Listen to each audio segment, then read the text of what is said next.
ಬಹಳ ಸಿಂಪಲ್ಲಾಗಿ ಒಂದು ಹೆಲ್ದಿ ಬ್ರೇಕ್ಫಾಸ್ಟ್ ರೆಸಿಪಿ ಮಾಡೋಣ ಬನ್ನಿ. ತುಂಬಾ ರುಚಿಯಾಗಿರುತ್ತೆ, ಟ್ರೈ ಮಾಡಿ ನೋಡಿ ಒಂದ್ಸಲ. ಮೊದಲಿಗೆ ಮಿಕ್ಸಿಗೆ 1 ಕಪ್ ಆಗೋಷ್ಟು ಚಿರೋಟಿ ರವೆ ಹಾಕ್ಕೊಂಡಿನಿ. ಮತ್ತು 1 ಮೀಡಿಯಮ್ ಸೈಜಿನ ಆಲೂನ ಕಟ್ ಮಾಡಿ ಹಾಕ್ಕೊಂಡಿನಿ. ಕಚ್ಚಾ ಆಲೂಗಡ್ಡೆ ಅದ. 1 ಕಪ್ ನೀರು, 1 ಕಪ್ ಆಗುವಷ್ಟು ನಾನಿಲ್ಲಿ ರವೆನ ತೊಗೊಂಡಿದ್ದೀನಿ. ಅಂದರೆ 2 ಸಮ ಪ್ರಮಾಣದಲ್ಲಿ ಇರಬೇಕು. ಇವಾಗ ನೋಡಿ ಎಲ್ಲನೂ ಸೇರಿಸಿ ಸ್ಮೂತಾಗಿ ರುಬ್ಕೊಂಡು ಈ ಮಿಕ್ಸಿಂಗ್ ಬೌಲ್ನಲ್ಲಿ ಸೇರಿಸ್ತಿದ್ದೀನಿ. ಇವಾಗ ಇದಕ್ಕೆ ಸ್ವಲ್ಪ ತರಕಾರಿ ಸೇರಿಸ್ತಿದ್ದೀನಿ. ನಿಮಗಿಲ್ಲಿ ತರಕಾರಿ ಯಾವುದು ಇಷ್ಟನೋ ಅದನ್ನೇ ಹಾಕ್ಕೋಬೋದು. ಟೊಮೆಟೊ, ಈರುಳ್ಳಿ ಎಲ್ಲನೂ ಸಣ್ಣದಾಗಿ ಕಟ್ ಮಾಡ್ಕೊಂಡು ಹಾಕ್ಕೊಳ್ಳಿ. ಪರ್ಫೆಕ್ಟಾಗಿ ರುಚಿಯಾಗಿರುತ್ತೆ ಮತ್ತು ಹೆಲ್ದಿಯಾಗಿರುತ್ತೆ. ಮತ್ತು ಸಣ್ಣದಾಗಿ ಕಟ್ ಮಾಡಿದಂತಹ ಕ್ಯಾರೆಟು, ರುಚಿಗೆ ತಕ್ಕಷ್ಟು ಉಪ್ಪು, ಮತ್ತು ಇದು ಕರಿಬೇವಿನ ಸೊಪ್ಪದ. ಮತ್ತು ಖಾರಕ್ಕೆ ಎಷ್ಟು ಬೇಕೋ ಅಷ್ಟು ಹಸಿಮೆಣಸಿನ್ಕಾಯಿ ಹಾಕ್ಕೊತಿದ್ದೀನಿ. ಬೇಕಿದ್ರೆ ಜಾಸ್ತಿ ಕೂಡ ಹಾಕೋಬೋದು. 1 ಚಮಚ ಸಕ್ಕರೆ ಹಾಕ್ತಿದ್ದೀನಿ. ಸಕ್ಕರೆ ರುಬ್ಬುವಾಗ ಕೂಡ ಹಾಕೋಬೋದು, ನಡೆಯುತ್ತೆ. ಇಲ್ಲಿ ಸಣ್ಣದಾಗಿ ಕಟ್ ಮಾಡಿದಂತಹ ಪಾಲಕ್ ಸೊಪ್ಪು ಹಾಕ್ಕೊತಿದ್ದೀನಿ. ಸ್ವಲ್ಪ ಜಾಸ್ತಿ ಕ್ವಾಂಟಿಟಿದಾಗಿ ಹಾಕ್ಕೊಂಡಿನಿ ನಾನಿಲ್ಲಿ ಪಾಲಕ್ ಸೊಪ್ಪು. ಸಣ್ಣದಾಗಿ ಕಟ್ ಮಾಡ್ಕೊಂಡು ಕ್ಲೀನಾಗಿ ತೊಳ್ಕೊಂಡು ಹಾಕೋಬೇಕು ಅಷ್ಟೇ. ಇವಾಗ ಇದಕ್ಕೆ ನೀಟಾಗಿ ಮಿಕ್ಸ್ ಮಾಡ್ಕೊಂಡು ಒಂದು 10 ನಿಮಿಷ ನೆನೆಯೋದಕ್ಕೆ ಬಿಡಬೇಕಾಗುತ್ತೆ. ಯಾಕಂದರೆ ಇದರಲ್ಲಿ ತರಕಾರಿ ಹಾಕಿರ್ತೀವಲ್ವ, ಸೊ ಅದೆಲ್ಲ ನೀರು ಬಿಟ್ಕೊಳ್ಳಿ, ಸಾಫ್ಟ್ ಆಗುತ್ತೆ ಎಲ್ಲ ತರಕಾರಿ. ಒಂದು ಸ್ವಲ್ಪ ಗಟ್ಟಿ ಅನ್ನಿಸ್ತಿದೆ. ಇನ್ನೊಂದು ಸ್ವಲ್ಪ ನೀರನ್ನ ಹಾಕ್ಕೊಂಡಿದ್ದು ನಾನಿಲ್ಲಿ. ಅಂದರೆ ಮೊದಲಿಗೆ ರುಬ್ಬುವಾಗ 1 ಕಪ್ ನೀರು, 1 ಕಪ್ ರವೆ ತೊಗೊಂಡಿದ್ದ. ಇಲ್ಲಿ ಒಂದು ಸ್ವಲ್ಪ ನೀರು ಹಾಕ್ಕೊಂಡಿದ್ದು ಅಷ್ಟೇ.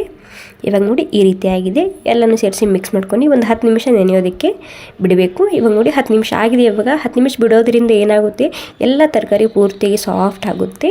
ಸೊ ಇವಾಗ ಇಲ್ಲಿ ಒಂದು ಸ್ವಲ್ಪ ಎಣ್ಣೆ ಬಿಸಿ ಮಾಡ್ಕೊಂಡಿದ್ದು ನಾನು. ಎಣ್ಣೆ ಬಿಸಿ ಮಾಡ್ಕೊಂಡಾದ್ಮೇಲೆ ಇದಕ್ಕೆ ಸ್ವಲ್ಪ ಸಾಸಿವೆ ಮತ್ತು ಜೀರಿಗೆ ಹಾಕ್ಕೊಂಡಿನಿ. ಓಕೆ, ಇಷ್ಟೇ ಒಗ್ಗರಣೆ ಮಾಡೋದ್ರಿಂದ ಇದು ರುಚಿ ಇನ್ನಷ್ಟು ಹೆಚ್ಚಾಗುತ್ತೆ. ಬೇಕಿದ್ದರೆ ಒಗ್ಗರಣೆ ಸ್ಕಿಪ್ ಕೂಡ ಮಾಡ್ಬೋದು. ಇವಾಗ ಕೊನೆಗೆ ಇದಕ್ಕೆ ಒಂದು 2 ಚಿಟಿಕೆ ಆಗುವಷ್ಟು ಅಡುಗೆ ಸೋಡಾ ಹಾಕ್ಕೊತಿದ್ದೀನಿ. ಸೊ ಅಡುಗೆ ಸೋಡಾ ಅಥವಾ ಸ್ವಲ್ಪ ಇನೋ ಪೌಡರ್ ಹಾಕ್ಕೋಬೋದು. ಫ್ಲಫಿಯಾಗಿ ಬರುತ್ತೆ, ಒಳಗಡೆ ಸರಿಯಾಗಿ ಬೇಯುತ್ತೆ. ಸೊ ಹಸಿ ಉಳಿಯೋದಿಲ್ಲ. ಹೀಗಾಗಿ ಸ್ವಲ್ಪ ಹಾಕೋದಾದರೆ ಕೊನೆ ಮೂಮೆಂಟ್ನಲ್ಲೇ ಹಾಕೋಬೇಕು, ಇನೋ ಅಥವಾ ಅಡುಗೆ ಸೋಡಾ. ಸೊ ಇಲ್ಲಿ ಒಗ್ಗರಣೆ ಪ್ಯಾನ್ ಇಟ್ಕೊಂಡಿದ್ದು ನಾನು. ಇದರಲ್ಲಿ ಸ್ವಲ್ಪ ಎಣ್ಣೆ ಹಾಕ್ಕೊತಿದ್ದೀನಿ. ಎಣ್ಣೆ ಬಿಸಿ ಆದಮೇಲೆ ಇವಾಗ ಹಿಟ್ಟನ್ನ ಹಾಕ್ತಿದ್ದೀನಿ. ತುಂಬಾ ಹೆಲ್ದಿಯಾಗಿರುತ್ತೆ. ಮಕ್ಕಳಿಗೆ ಕೂಡ ಮಾಡಿ ಹಾಕ್ಬೋದು, ಅಥವಾ ಸ್ನ್ಯಾಕ್ ರೂಪದಲ್ಲಿ ಕೂಡ ನೀವು ಅದನ್ನು ಮಾಡ್ಕೊಂಡು ತಿನ್ಬೋದು, ಅಥವಾ ಬ್ರೇಕ್ಫಾಸ್ಟ್ ಕೂಡ ಈ ರೆಸಿಪಿನ ಮಾಡ್ಕೋಬೋದು. ನೋಡಿ ಒಂದು 2-3 ನಿಮಿಷಕ್ಕೆ ಸ್ಲೋ ಗ್ಯಾಸ್ನಲ್ಲಿ ಮುಚ್ಚಿಟ್ಟಿದ್ದ. ಇವಾಗ ಮೇಲೆ ಒಂದು ಸ್ವಲ್ಪ ಎಣ್ಣೆನ ಹಚ್ಚಿ ಮತ್ತೆ ಇದಕ್ಕೆ ಉಲ್ಟಾ ಹಾಕ್ತಿದ್ದೀನಿ. ವಾವ್, ನೋಡಿ ಎಷ್ಟು ಸರಿಯಾಗಿ ಬಂದಿದೆ, ನೋಡಿ ಎಷ್ಟು ಕಲರ್ಫುಲ್ಲಾಗಿ ಬಂದಿದೆ ಅಂಥೇಳಿ.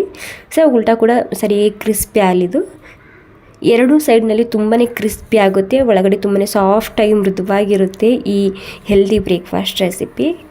ವಾವ್, ನೋಡಿ ಎಷ್ಟು ಸರಿಯಾಗಿ ಬಂದಿದೆ ಅಲ್ವಾ. ತುಂಬಾ ಗರಿಗರಿಯಾಗಿರುತ್ತೆ ಮೇಲಿನ ಲೇಯರ. ಸೊ ತಿಂತಾ ಇದ್ದರೆ ನಿಮಗೆ ಗೊತ್ತೇ ಆಗೋದಿಲ್ಲ, ಅಷ್ಟು ತಿಂತೀರಾ.